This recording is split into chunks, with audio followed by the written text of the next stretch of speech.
Hello, my fellow nerds, and welcome to the Nerd Empire. I hope you all are having a fantastic day today, and I hope you all will enjoy today's reaction video. With that being said, let's get right into it, shall we? Alright, this next one is by a channel called Moon. And it's called LinkedIn is Everything Wrong with Society.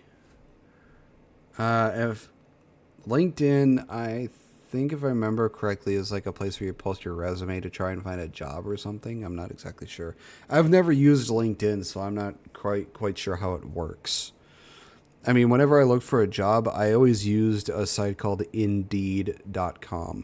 That's where I always found my jobs. I've never used LinkedIn for anything, so I have no idea what it's like. LinkedIn is the worst social media platform ever made. You see, maybe you're just searching for a job, or you might just be trying to do some networking. Whatever you're trying to get out of it, LinkedIn is sure to disappoint. Trying to use it to actually get a job is completely soul-crushing, especially for new graduates. You've spent years on your education, grinding away to eventually get qualified for a good job. Then, you can't find a job. Yeah.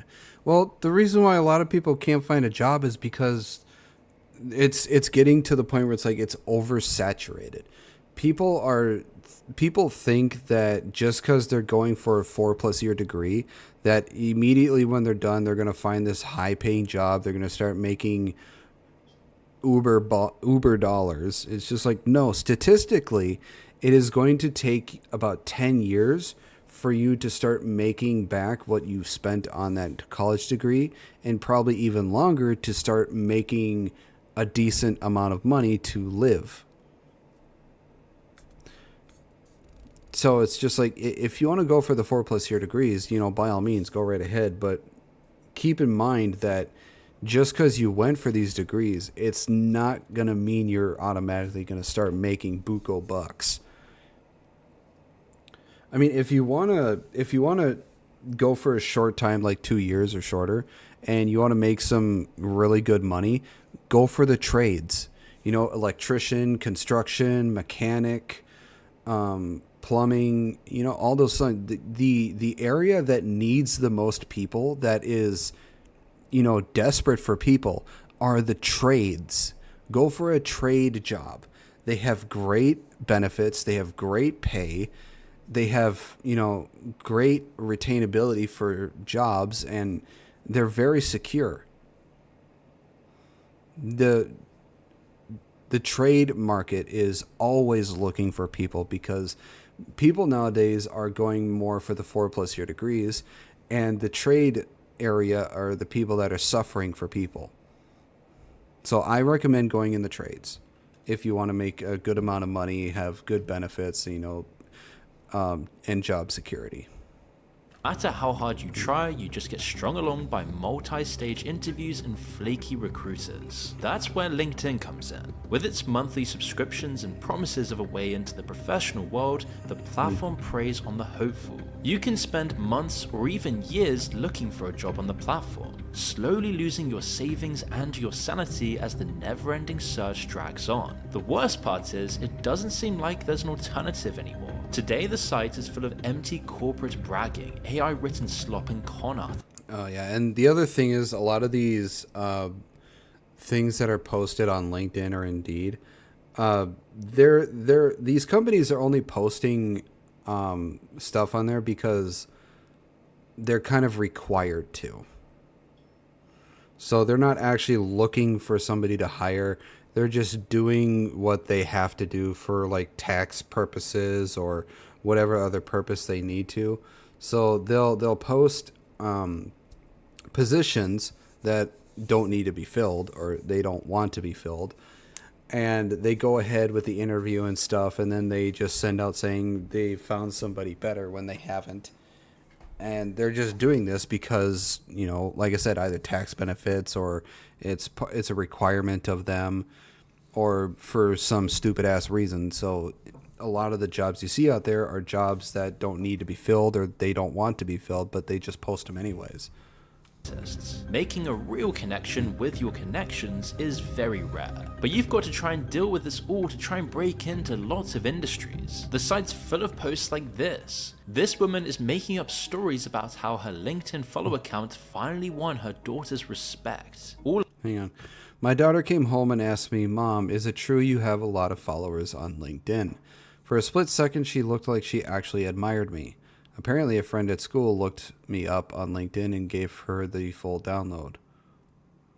All of that just to sell her book and brag online. Millions of these posts pollute the site every day, and the people making them have no idea how cringeworthy they are. But surprisingly, that's not the worst part about LinkedIn. It isn't the scam recruitment messages or the humble brags or even the CEOs posting crying selfies after firing people. Really? Don't get me wrong, there are probably some, and I'm stressing the word some, CEOs who genuinely feel bad about having to let people go, but I can probably guarantee you about 99.99% of the CEOs could give less of a fucking shit that they have fired their employees.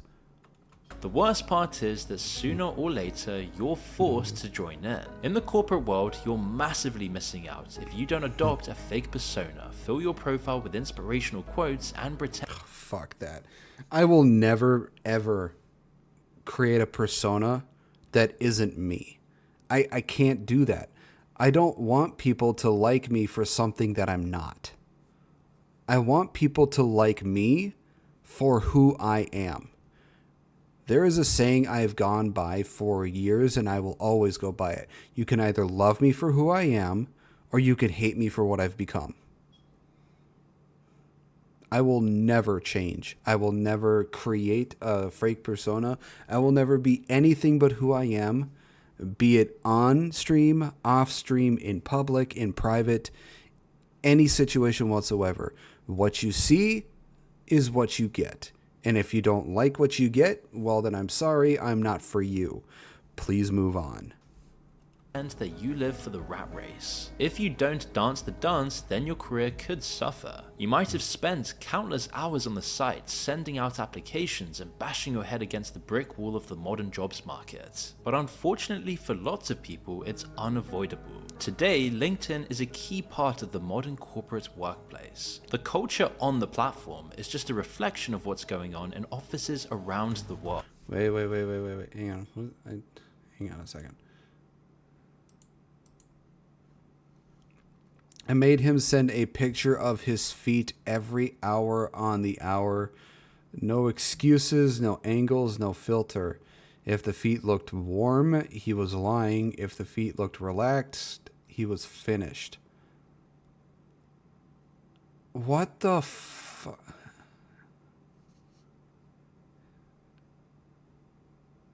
But I knew secretly he was abusing his work from home privilege and working somewhere comfortable.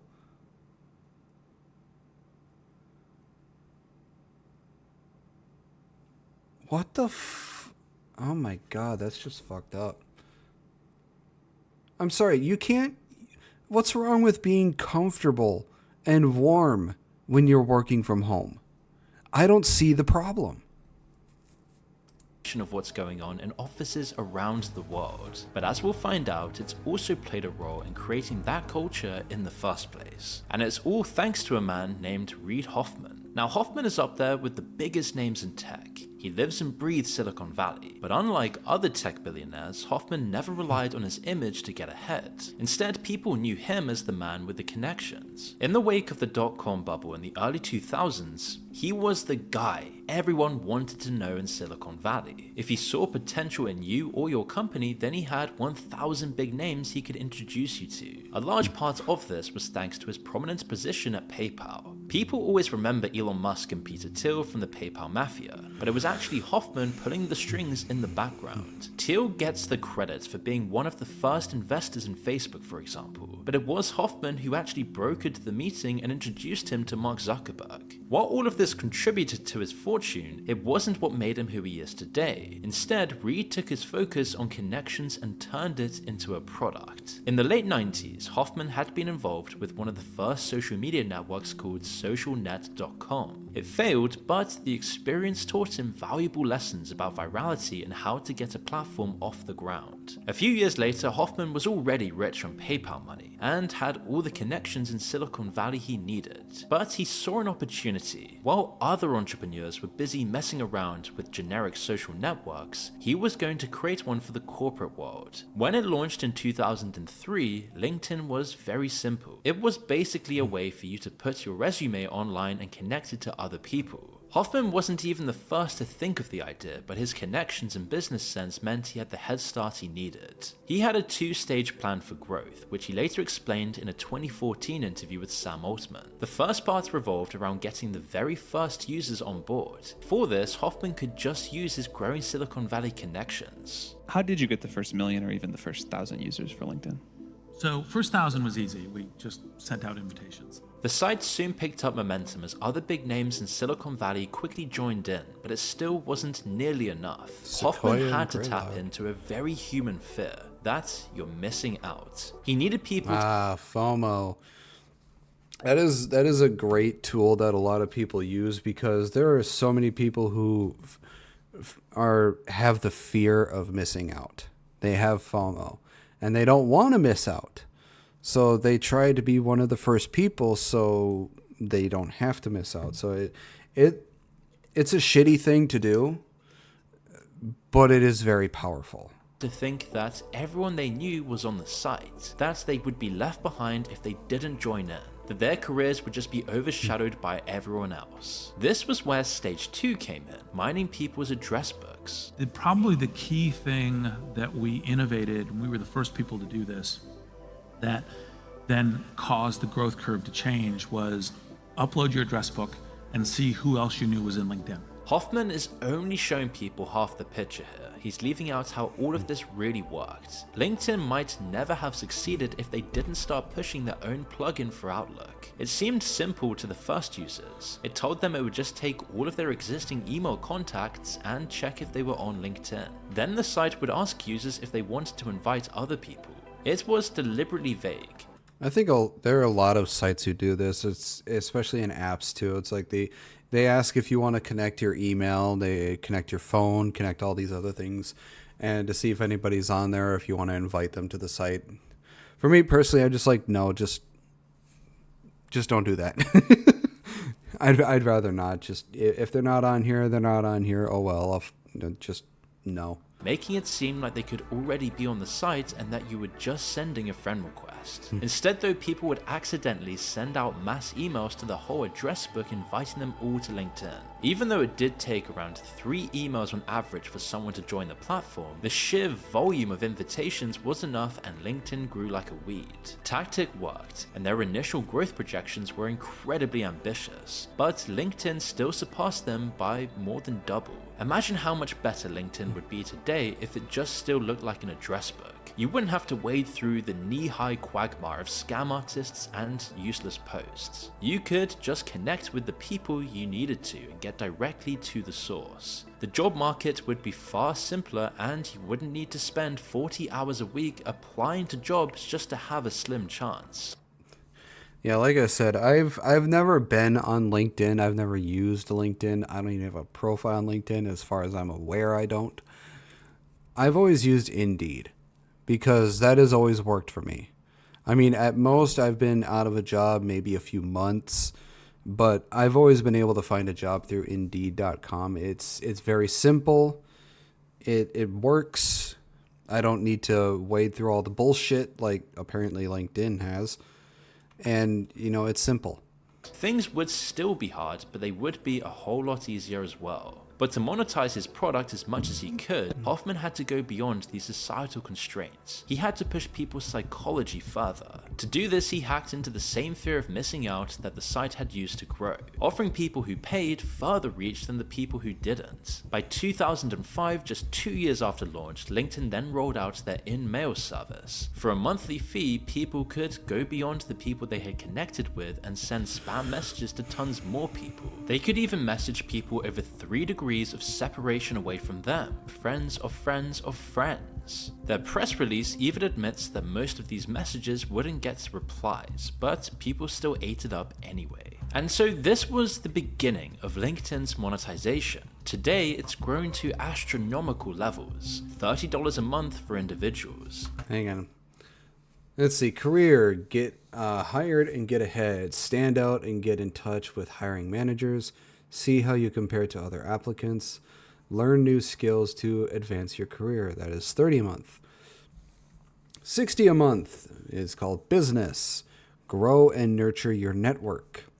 All career features plus find and contact the right people, promote and grow your business, learn new skills to enhance your professional brand. All right, $80 a month, Sales Navigator Core. Unlock sales opportunities, all business features, plus find leads and accounts in your target market. Get real-time insight for warm outreach and build trusted relationships with customers and prospects. Ooh. Now the $120 a month. Recruiter Lite. Find and hire talent. All business features plus.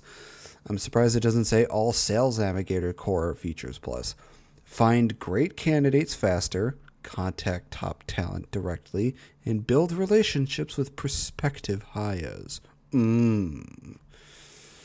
All a giant waste of money. The way they sell it is telling, dangling stats about how much more likely you are to get a job. Really, if you have a job, you don't need the subscription, so it's in their interest to keep you searching. Over time, LinkedIn would slowly create higher tiers and more ways for people to do this, adding in premium plus accounts, business accounts, all sorts of layers and artificial restrictions in the way of what the site used to do for free. It's just the classic startup strategy. Start out with a good system supported by investor cash, then make it worse while squeezing the user base for money once you've got them hooked. LinkedIn grew fast, so Hoffman could start this process quickly. First to 1,000, then to 1 million, then quickly to 100 million users in the space of a few years. But even at this early stage, LinkedIn was already starting to embrace ideas from other social media platforms. In 2007, for example, they began to build infrastructure for people to upload professional photos for their profiles. It was a small and necessary step for the site, but it still watered down the initial goal of LinkedIn, being solely dedicated to making business connections. Pictures of smiling professional people helped create the impression that LinkedIn was popular and worth joining, while slightly lowering the amount of actually useful information on the site. Later in 2012, LinkedIn pivoted away from connections almost entirely. They then began letting people follow other accounts just like Twitter. At first, it was just for a few select people like big CEOs or politicians. They could also make their own posts talking about personal stories. I'm sorry, if you are starting to go more towards how places like Facebook or Twitter are doing things, I think you have lost what you were supposed to be. You are just becoming another Twitter or another Facebook. You are no longer what you are supposed to be. LinkedIn is supposed to be a place where you're trying to find a job, trying to find people to hire, promote your business. But you're starting to incorporate things from those two other places, and you are no longer what you are. You are just a hodgepodge of random shit.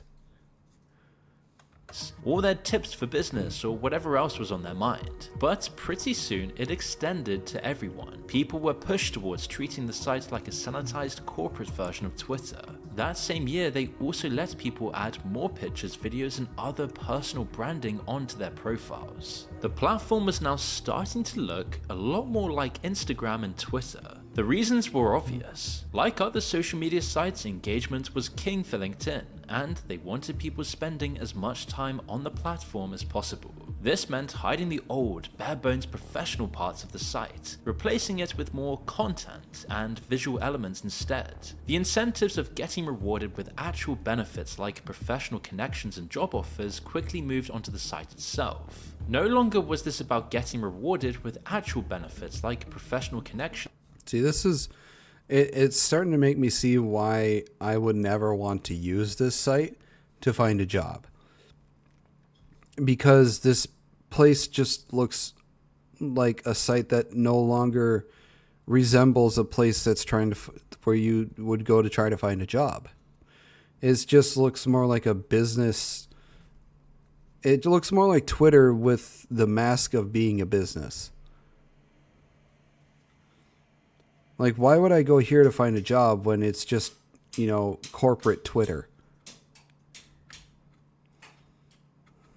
And job offers. Soon enough, it wasn't just about chasing that key introduction with an influential person like people had done in real life. Rather, the incentive was now about gathering likes and followers and online clout. LinkedIn had created a parallel dimension to the workplace, a more liquid corporate world where your false corporate persona becomes your entire identity. In the real world, you can only really humble brag and sell yourself to the people physically in front of you, and your ability to do this is governed by social convention. If you do it too much or too obviously, people just see through it. So LinkedIn took that corporate fakeness and turned it into a competition. You could now create a whole profile full of humble bragging stories and a list of your achievements dressed up to sound as impressive as possible. Whoever could rub their success in other people's face.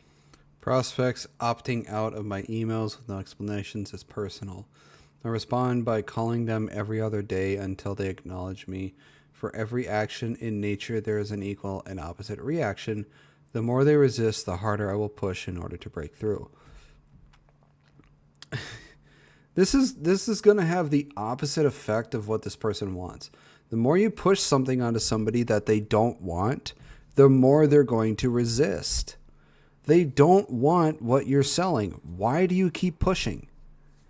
If the more you push, the more you're going to piss them off. And the more you're going to drive them away.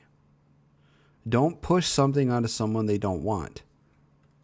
Eventually, you're going to push the wrong person, and they're going to give you a reaction you really did not want. In the most engaging way would get pushed to the top of the algorithm. It's how you can get posts like this after years of this process. Gary doesn't see any problems with bragging about how his wife might leave him, as he's We sat down in the evening to talk. Is something wrong? I asked. Yes, she replied. Am I working too much? I asked. No. Am I spending too many hours in the office? completely invested in the parallel world of LinkedIn instead, and he's turned his impending personal tragedy into You weren't spending enough time with me.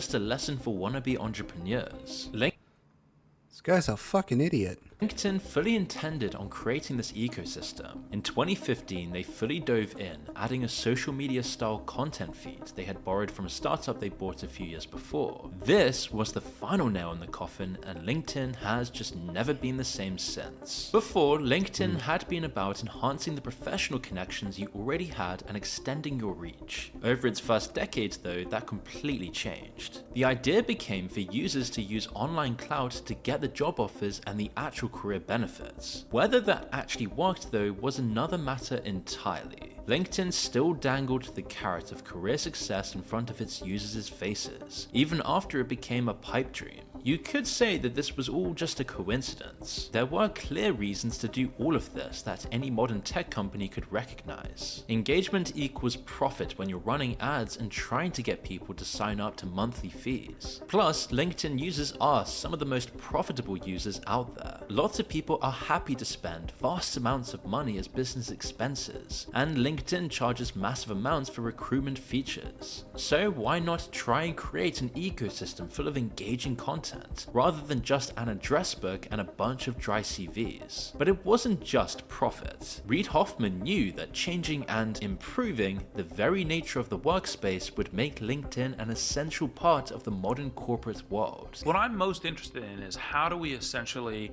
make products that make us much better as a group, both better for us individually and better for the system. Reid had already tried to make a social network and failed, but with LinkedIn he could slowly build the user base, then add in the social media infrastructure later on to squeeze even more money out of it. Once it gained momentum, it would achieve his goals of improving people and changing them to better fit into systems. What does that really mean? Just take a look at how LinkedIn has changed people and adapted them for a corporate life. Today, joining LinkedIn means joining the corporate marketplace, but it isn't a free market.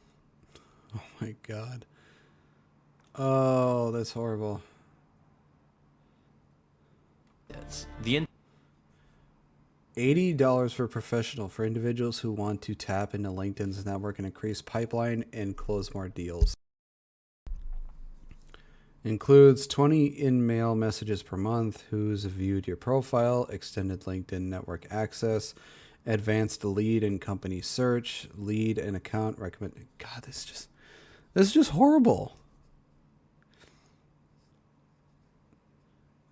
Why does anybody go to LinkedIn when it's just a cesspool of crap? entire platform is designed to be as good for employers as possible, while also taking as much of the power away from employees as possible. It's turned more into a business version of Twitter than a place where people go to try and find a job or to build their business. Searching for a job on LinkedIn is soul crushing because of how it's set up. You might get tons of messages at first, but 99% of them aren't going to be relevant or trustworthy. Instead, they'll be from recruiters sending messages to thousands of people. They might not be hiring for your location, they might not be hiring for your actual job title, it just doesn't even matter. They only want information and maybe to hack your account if they're particularly malicious. With all their money and power over their own platform, LinkedIn could easily crack down on this, but they don't, maybe because it increases engagement and keeps people coming back to the site to check their notifications. Going the other direction and applying to jobs yourself isn't likely to work either. LinkedIn is full of so-called ghost jobs, job openings that get advertised on the site but aren't actually real. Lots of companies want it to look like they're always hiring. There are tons of benefits to doing this. They have a continual steady flow of applicants without really having to do anything. If they ever get someone vastly overqualified who doesn't know their own worth, it pays for itself. They might not even have a job opening, they're just looking to see who's out there. Today, the ghost job rate is at 30%, including on LinkedIn.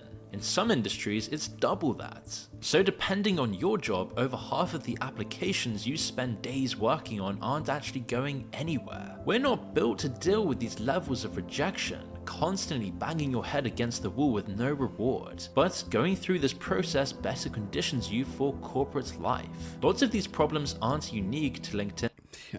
Like I've said before in the beginning, a lot of these businesses just post like ghost ads because, you know, tax reasons or because they have to or some other stupid ass reason. They post this stuff even though they're not hiring at all. So it's just like the majority of them you see just aren't actually really businesses trying to recruit somebody. They're just posting on there because they have to, or, you know, like I said, tax reasons or some stupid ass reason. So it sucks. It sucks trying to find a job, but from seeing this for LinkedIn, I'd say LinkedIn is probably one of the absolute worst places you can go to try and find a job. This is just horrible. It's completely lost itself. It's lost its own identity. It doesn't even know what it is anymore. Though. They just make the situation on the site that much worse. The real problem that LinkedIn creates is based on what it rewards and how it forces people to portray themselves. Creating a good profile on LinkedIn is much more similar to making a dating app profile than to writing a CV. To stand out on the platform today, you need to maximize the visual appeal. People add insane job titles, dressing up their actual experience to look amazing, with as many big corporate buzzwords as possible. The amount of job posts you make, the hashtags you include, and the reach they have are far more important now than your actual achievements. Obviously, having good, real-world experience will still help, but it doesn't matter nearly as much as it used to. Your profile will likely get lost in the noise. That's another problem. Just like dating apps, you're suddenly competing with far more people than you were before. Recruiters are comparing your CV and your profile to people across the world. LinkedIn isn't going to restrict who they see. The results are the same on LinkedIn for employees as they are for men on Tinder. The numbers just don't add up, and there are far more employees looking for jobs and men looking for women. Just like with men on dating apps, lots of people employ the shotgun approach. They just send out thousands of applications to whatever jobs they can find, regardless of if they're actually qualified. Suddenly, you're trying to get heard and noticed even though hundreds of people are sending in applications at the same time as you. Your application might be well considered, you might be the best candidate, but if you never actually give your application any proper thought, then it just doesn't matter. Meanwhile, just like on Tinder, the illusion of choice makes employers far more picky. They wait for months or even years for that dream candidate to come along, ignoring all the real people who try to apply. Through all this rejection and all this useless work, And there are some jobs who they hire people based on not what their their qualifications. They're not hiring somebody because they're actually good for the job. They're hiring somebody just to fill a quota. They're bringing in bodies. That's all they're doing. Instead of just trying to hire somebody who would be the best fit for the job, which just makes it all the more worse.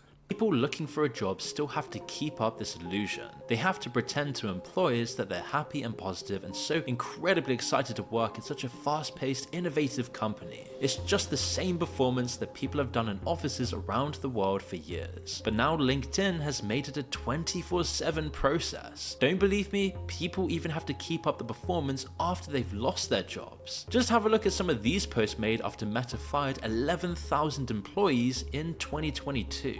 They'll talk about how amazing Meta was despite just being fired. They'll say how grateful they were for their time at the company. They might talk about the overwhelming outpouring of support. Lots of them will post pictures of their dog or their children, another way that Instagram culture has leaked in. They all read out exactly the same way, and that's kind of the point. It's all a performance they're being forced to play out, just to advertise they're looking for a job again.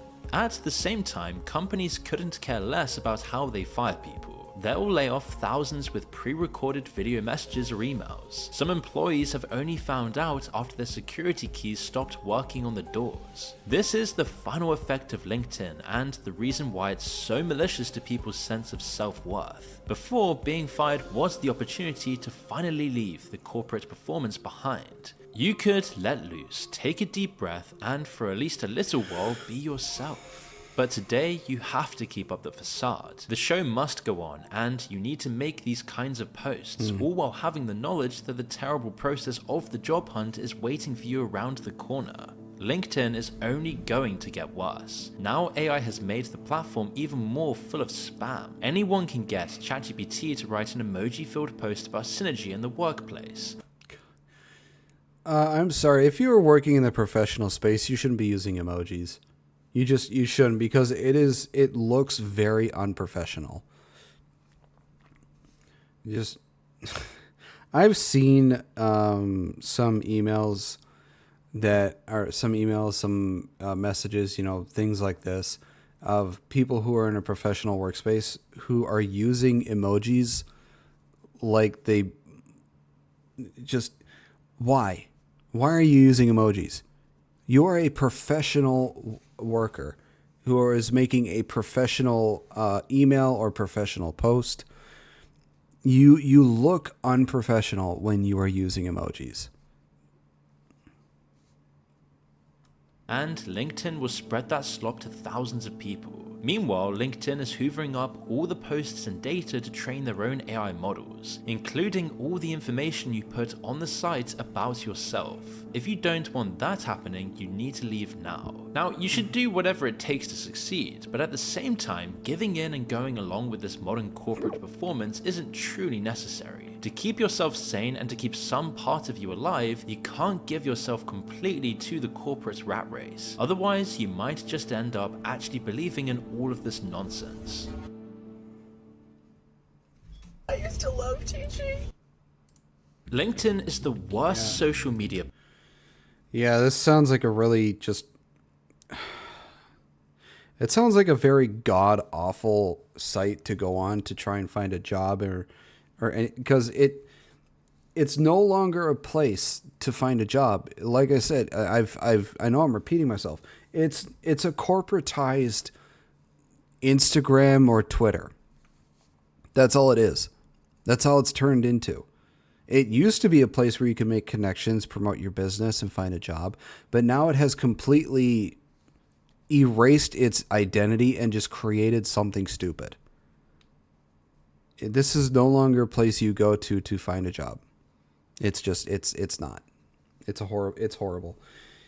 If you want to find a job, I recommend Indeed.com because if you're finding a job, that's the place you go to because that's all that's posted there are job listings.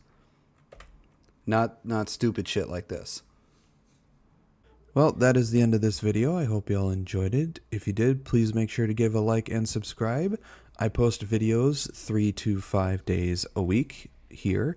I also post videos over on my other channel for gaming as well. So please make sure to give that a look-see. See if you enjoy that as well. I also stream anywhere from 3 to 5 days a week as well. Links to all my social medias will be on my YouTube page. And with that being said, I hope you all have a wonderful rest of your day, and I will see you all in the next video. Bye-bye.